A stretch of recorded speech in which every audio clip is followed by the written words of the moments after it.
আসসালামু আলাইকুম বন্ধুরা, আলহামদুলিল্লাহ। আজকে আমাদের টাইগার মুরগির বয়স 4 মাস 16 দিন। 16 দিনে প্রথম ডিমটা পাইলাম। তো ভিডিওটা মূলত শনিবারের করা, আজকে হচ্ছে সোমবার।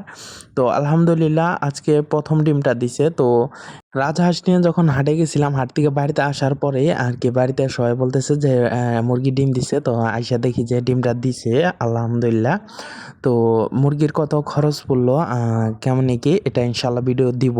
আসলে সময়ের কারণে ভিডিও বানাইতে পারি না। এই যে প্রথম ডিম, প্রথম ডিম হওয়ার কারণে ডিমটা একটু ছোট হয়েছে, সমস্যা নাই। তো আলহামদুলিল্লাহ আমাদের কিন্তু 12টা মুরগি আছে এবং 10টা মোরগ আছে। ডিমের বাচ্চার কোয়ালিটি ভালো পাওয়ার জন্য কিন্তু আমরা লাস্ট কয়েকদিন যাবৎ ওষুধ দিয়েছি, ভিটামিন, ক্যালসিয়াম, সব জিঙ্ক, সব ওষুধ দেওয়া হয়েছে। কালকের পরদিন ইনশাল্লাহ কৃমির কোর্স করাবো, এই ভিডিওটা ইনশাল্লাহ চলে আসবে। তো আমাদের টাইগার মোরগগুলার ওজন আছে 4 মাস, 4 মাসে ওজন আছে 4 কেজির মতো, এরকম 4 কেজি প্লাস, 3.5 কেজি প্লাস এরকম ওজন আছে 3টা মোরগেরই। একটা মোরগ একটু ছোট আছে, ওইটা একটু অসুস্থ হয়েছিল, এই জন্য আর কি ওই রকম গ্রোথ হয় নাই।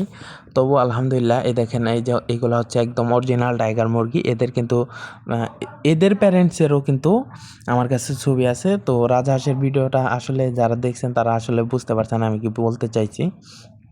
তো আসলে দেখেন, প্রথম ডিমটা পাইছি, খুব খুশি লাগতেছে। তো আমার মুরগির কি এরকম কেমনি কি খরচ পড়ছে, কয়টা মুরগি বিক্রি করছি, কয়টা মুরগি মারা গেছে, সব ইনশাল্লাহ এক ভিডিওতে বলে দেওয়ার চেষ্টা করবো। আর টাইগার মুরগির জিরো বাচ্চা কেমনে পালন করবেন, ব্যবস্থাপনা সম্পর্কে সব ইনশাল্লাহ একটা ভিডিওতে বলে দেবো।